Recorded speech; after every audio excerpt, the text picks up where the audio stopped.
நாங்கள் சொல்றோம் இன்னைக்கு நாடாளுமன்றத்தில் மக்கள் தொகை அடிப்படையில் எம்பிக்களுடைய எண்ணிக்கை நிர்ணயம் செய்ய போவது கிடையாது அப்படின்னு நான் சொல்லிங்கன்னா உள்துறை அமைச்சர் சொன்னது சொல்றேன்.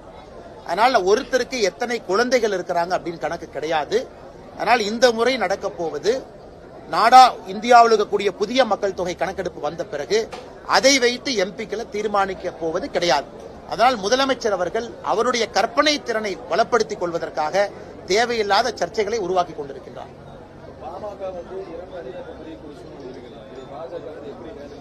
ஒரு அணி தாங்கண்ணா. நேற்று அன்புமணி அண்ணன் பேசினாங்க சென்னையில், நான் பார்த்தேன். அன்புமணி அவர்களை பொறுத்தவரை அவருடைய தந்தையாரின் மீது எப்பொழுதும் மதிப்பு மரியாதையும் வச்சிருக்கிறாங்க. இது ஒரு சின்ன ஒரு இடர்பாடாகத்தான் நான் பார்க்கிறேன். இது ஒரு பெரிய இஷ்யூ கிடையாதுங்கண்ணா. ஒரு குடும்பத்தில் இயற்கையா வர்றதுதான். அவர் கட்டி காத்தவர், சமூக போராட்டத்தில் ஈடுபட்டவங்க, அவருக்கு ஒரு விஷன், இளையவர் இவருக்கு ஒரு விஷன். அதனால் இதெல்லாம் மிக வேகமாக இதெல்லாம் தீர்ந்து ஒற்றுமையாக பலமான பாமக களத்திலே வலம் வரும் என்கின்ற நம்பிக்கை எங்களுக்கு இருக்கு.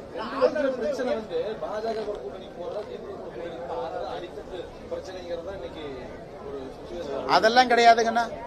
ராமதாஸ் ஐயாவின் மீது, மருத்துவர் ஐயாவின் மீது, டாக்டர் ஐயாவின் மீது மிகப்பெரிய மரியாதையை பிரதமர் வச்சிருக்கிறாங்க. சேலம் மாநாட்டில் பிரதமர் அவர்கள் கட்டிப்பிடிச்சு சொன்னாங்க, இந்தியாவினுடைய தலை சிறந்த சமூக போராளி அப்படின்னு பிரதமர் அவர்கள் மருத்துவர் ஐயாட்ட சொல்லும் போது பக்கத்தில் நின்றுட்டு இருந்தாங்க.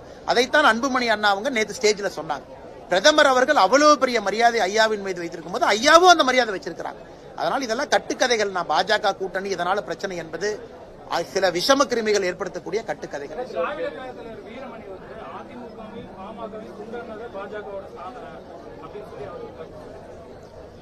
அண்ணா இன்னைக்கு வீரமணி அண்ணனுடைய நிலைமையை நீங்க நினைச்சு பாருங்க. அண்ணன் எங்க இருக்கிறாங்கன்னு. எலெக்ஷன் பக்கத்துல வரும்போது வீரமணி அண்ணன் சேர்த்துக்கவே மாட்டாங்க, ஏன்னா கான்ட்ரோவர்சியலா பேசுவாரு. அதனால வீரமணி அண்ணன் அவர்கள் ஒரு கண்ணாடி கூண்டில் உட்கார்ந்துகிட்டு அவர் கல்லெறிஞ்சிட்டு இருக்காரு அவர் மேல. பாரதிய ஜனதா கட்சியை பொறுத்தவரை இந்தியாவில் எந்த பிராந்திய கட்சிகளும் துண்டாட வேண்டும் என்கின்ற எண்ணம் பாரதிய ஜனதா கட்சிக்கு இல்ல. உதாரணத்துக்கு நான் பீகார் உங்களுக்கு சொல்றேன்.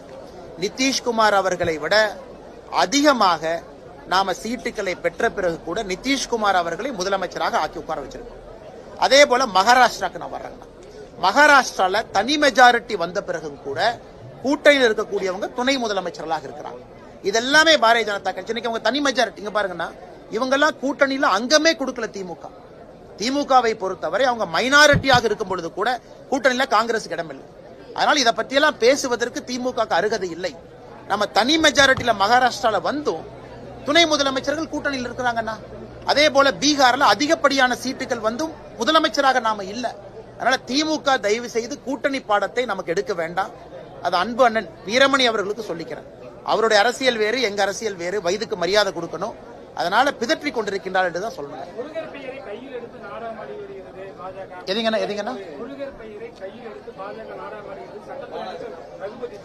ரகுபதி அவர்கள யாரோ புரிஞ்சுக்கணுங்கன்னா, தமிழ்நாட்டில் இந்து முன்னணி என்கின்ற அமைப்பு இருக்கு. அந்த அமைப்பு எப்பொழுதுமே தொடர்ந்து குரல் கொடுத்து கொண்டிருக்கின்றார்கள். ஐயா ராமகோபாலன் அவர்கள் காலத்திலிருந்து மிக மிக ஆக்ரோஷமாக இந்து மக்களுக்கு பேசக்கூடிய ஒரு அமைப்பு. அதே நேரத்தில் சிறுபான்மைய மக்களை எங்கேயுமே போய் அவங்க எந்த பிரச்சனையும் ஏற்படுத்தல, இந்து மக்களுக்காக நிக்கிறாங்க. இன்னைக்கு அந்த அமைப்பு எல்லோரோடு இணைந்து ஜூன் 22ஆம் தேதி மதுரையில் முருகர் மாநாடு ஏற்பாடு செஞ்சிருக்கிறாங்க. பவன் கல்யாண் அவர்கள் தலைமை விருந்தினராக அந்த நிகழ்ச்சிக்கு வர்றாங்க. அமைதியான வழியில மக்களை வர சொல்றாங்க. மிக முக்கியமாக உயர்நீதிமன்றத்தில் அனுமதி வாங்கி இது நடக்குது. காவல்துறை அனுமதி மறுத்த பிறகு உயர்நீதிமன்றத்தில் அனுமதி வாங்கி இதை பண்றாங்க.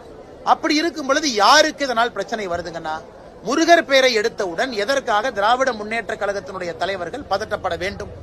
எதற்காக ரகுபதி அவர்கள் சட்டம் கையில வச்சிருக்கார்? நீதிமன்றம் அனுமதி கொடுத்த பிறகு ரகுபதி அவர்கள் இது போன்று பேசினால் நீதிமன்றத்தை அவமதிக்கிறார் தானே அர்த்தம். கையில சட்டத்துறையை வைத்துக் கொண்டு நீதிமன்ற அனுமதி வழங்கிய பிறகு, ஏன்னா காவல்துறை, தமிழ்நாடு காவல்துறை என்ன சொன்னாங்க, முருகர் மாநாடு நடந்தால் சட்டம் ஒழுங்கு ஏற்படும். நீதிமன்றம் அதற்கு ஒத்துக்கல, பர்மிஷன் கொடுத்துட்டாங்க. அதன் பிறகும் சட்டத்துறை அமைச்சர் பேசுறாங்கன்னா நீதிமன்ற அவமதிப்பாகத்தான் நான் பார்க்கின்றேன். சட்டத்துறை அமைச்சரே இந்த மாதிரி பேசினாங்கன்னா சட்டம் தமிழ்நாட்டில் நிலையா இருக்கும் எப்படி நம்ம நம்புறதுங்கண்ணா? நன்றி அண்ணா.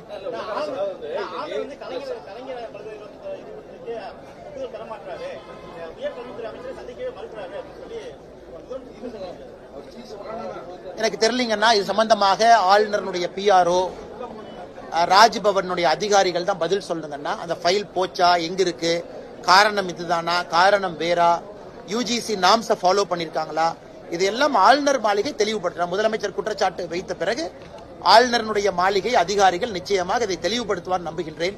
ஏன்னா நான் இதுல லூப்ல இல்லைங்கன்னா எனக்கு தெரியாதுங்க.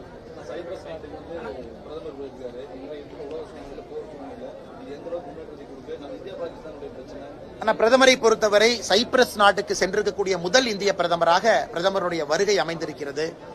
சைப்ரஸ் நாட்டினுடைய பிரதமரே முதல் முறையாக விமான நிலையத்துக்கு வந்து வாசலுக்கு வந்து பிரதமரை வரவேற்றாங்க. பிரதமருடைய மிக முக்கியமான பயணம் என்பது G7 மீட்டிங் போறாங்க. கனடாவில் நடக்கக்கூடிய G7 மீட்டிங். இந்தியா G7ல இல்லை என்றாலும் கூட சிறப்பு அழைப்பாளராக இந்தியாவை கூப்பிட்டு கனடாவுடைய பிரதமர் கூப்பிட்டு.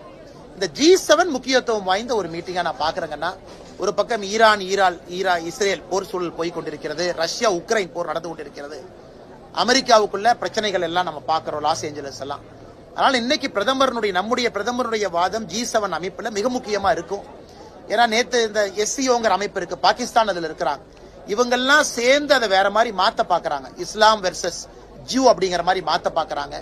ஆனா பிரதமரை பொறுத்தவரை 2 நாடுகளும் அமைதியா இருங்க, பேச்சுவார்த்தை மூலமா போங்கன்னு அந்த SCO கையெழுத்துல நம்ம கையெழுத்து போடல. ஏன்னா பாகிஸ்தான் உள்ளே இருந்து அது இஸ்லாம் வெர்சஸ் ஜூவிஷ்னு மாத்துறாங்க. அதனால் நிச்சயமாக நம்முடைய பிரதமருடைய வாதம் G7 மாநாட்டுல கனடால முக்கியத்துவம் வாய்ந்த வாதமாக உலக தலைவர்களுக்கு இருக்கும் என்கிற நம்பிக்கை இருக்கு.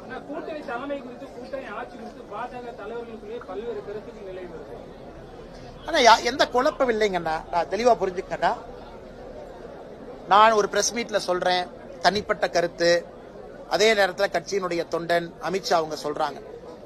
இன்னைக்கு பாட்டாளி மக்கள் கட்சி அவங்க நேத்து ஒன்று சொல்றாங்க, கூட்டணி ஆட்சியில தான் நாங்க PMK இடம் பெறுவோம் அப்படின்னு அவங்க சொல்றாங்க. அன்புமணி ராமதாஸ் அவங்க சொல்றாங்க. தேமுதிக அவங்களும் அந்த கருத்தை வெளியே வைக்கிறாங்க. அதனால இன்னைக்கு இது பேச வேண்டிய சப்ஜெக்ட் இல்லைங்கன்னா, எல்லா கட்சிகளும் வளர்ந்திருக்கிறாங்க, எல்லா கட்சிகளும் உழைச்சிருக்கிறாங்க, எல்லா கட்சிகளும் அதிகாரத்திற்கு வர வேண்டும் என்று நினைக்கின்றார்கள். அதனால யார் பேசுவதும் தவறு கிடையாது. அதனால எல்லாமே பொறுத்திருங்க, கரெக்டான நேரத்தில் சம்பந்தப்பட்ட தலைவர்கள் பேசட்டும், அதுவரை பொறுமையா இருக்கும்.